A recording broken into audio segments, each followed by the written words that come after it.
welcome to the Poker Heaven VIP Invitational. It's the series where we give our elite players the chance to win a tournament package of $3,500. I'm Anna Fowler, and joining me once again is Poker Heaven's VIP manager.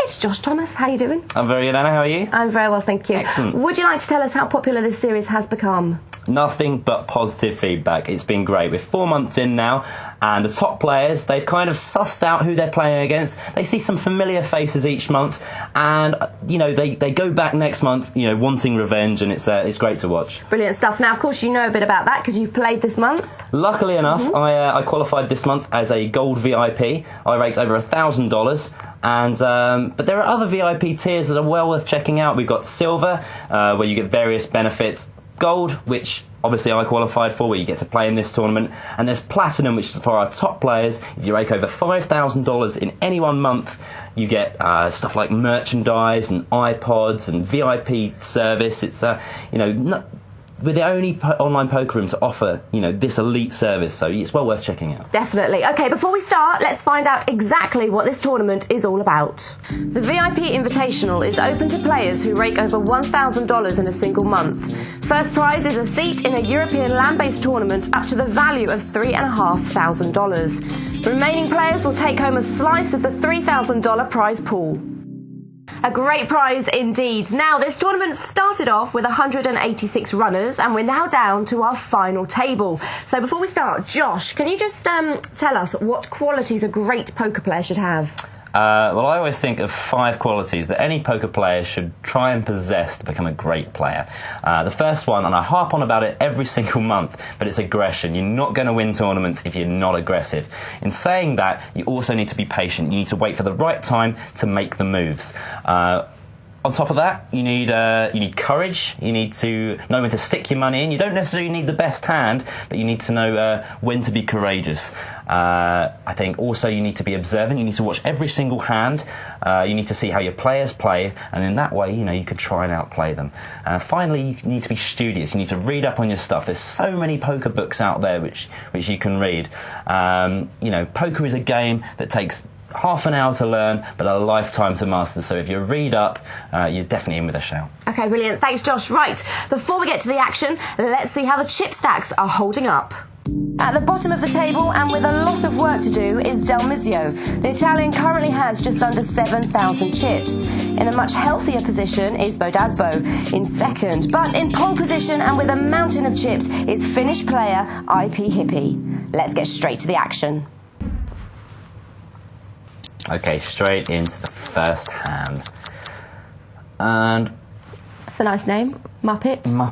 Are you calling me a Muppet? No. Of course not. Of course not. Okay, Travers with Ace King. Let's see how he plays this. Wow, we were talking about aggression before, but that's I'd say a little bit too aggressive. Well, there you go. It wasn't too aggressive. Well, you say that, but Scotty had 4-8 offsuit, yeah, so that's true. He's going to get a little bit creative if he's going to call with that's that. True.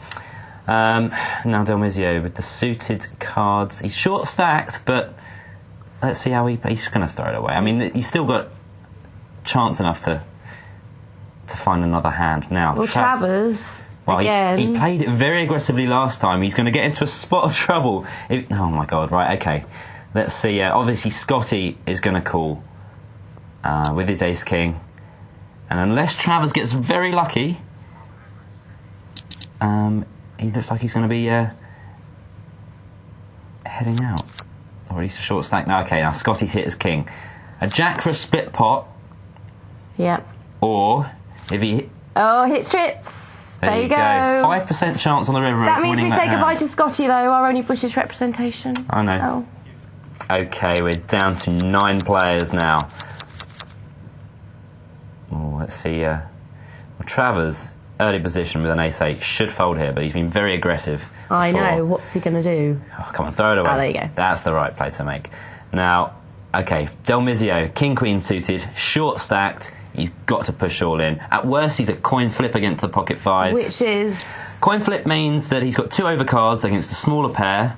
Now, the 5s are just about winning. What about the 3s, pocket 3s underneath? Oh, he should... You're going to hope that he's going to fold? Let's hope, because he's completely dominated.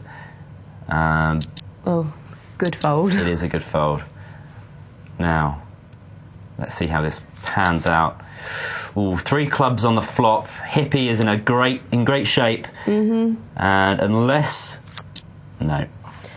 We're going to lose Delmizio.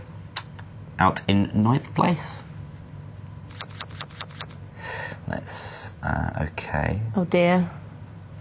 What are you oh-dearing now? There's a few aces out there. There's a few oh, Travers, exactly. He's starting to tighten up a bit now, so maybe he's realised that he got a bit lucky before. Good play by Hippie. Raising. What about the Costa man? All in, maybe? I think so. Yep, push all in. Yep, that's the right play. And Hippie, a quarter of his stack, he's got to think he's behind. He's got to think. He's thinking about it, but he's definitely got to think he's behind here. He's either got a pair, and he's called. That's a very, very loose call. Still got 60,000, but... Oh, and he's hit his 10. Now Lacoste man, he's got to hit a queen or a jack on the river, or it's all over. Oh, 3 of a kind. Trip 10s. Well done. And Lacoste man is out. That was a very loose call by Hippie, but you've got to be in it to win it.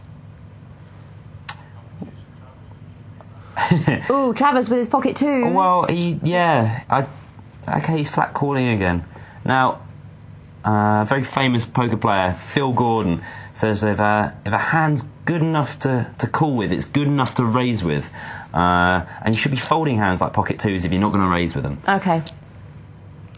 Okay, it's a good raise from Ace Queen. Not enough to get Travers out of the way. Okay, now Travers.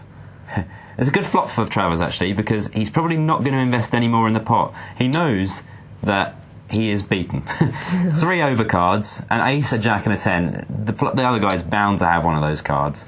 So that's the flop Travers wanted to see, really. So what does that say? B-O-Daz? B-O-Daz. I don't know. Maybe he needs a wash? I didn't want to say.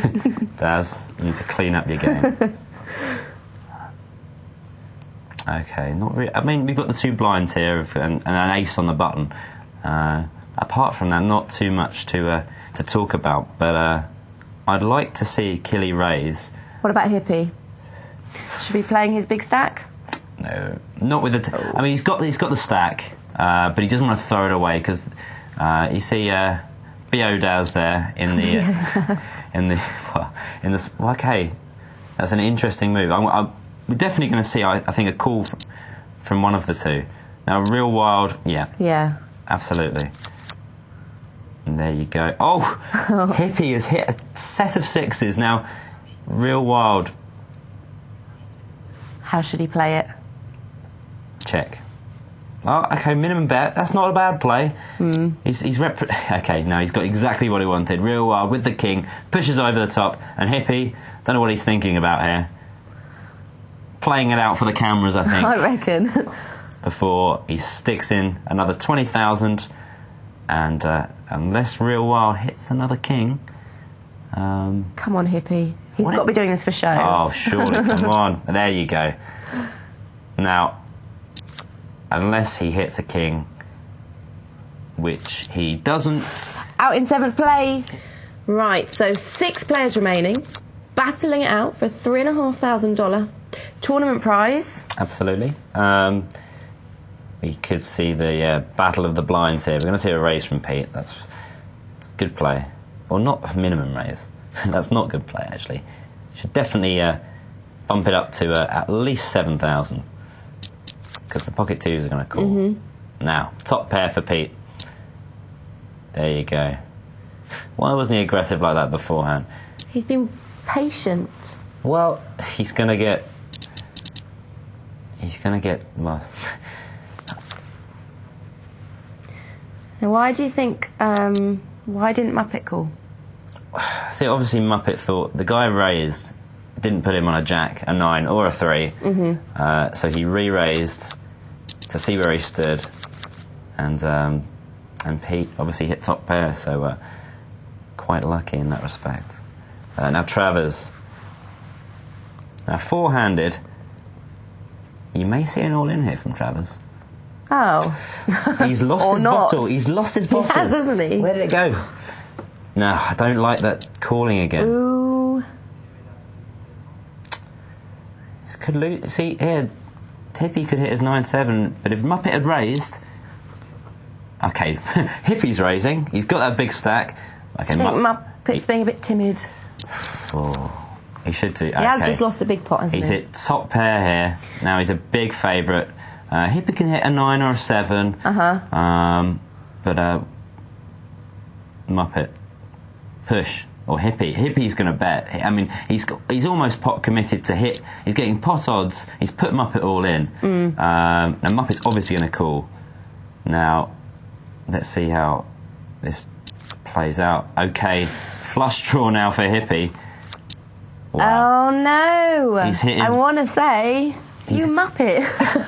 Absolutely. Sick. Muppet, exactly. If he'd raised that hand, Hippie, he wouldn't have allowed Hippie to hit his backdoor flush, but yeah.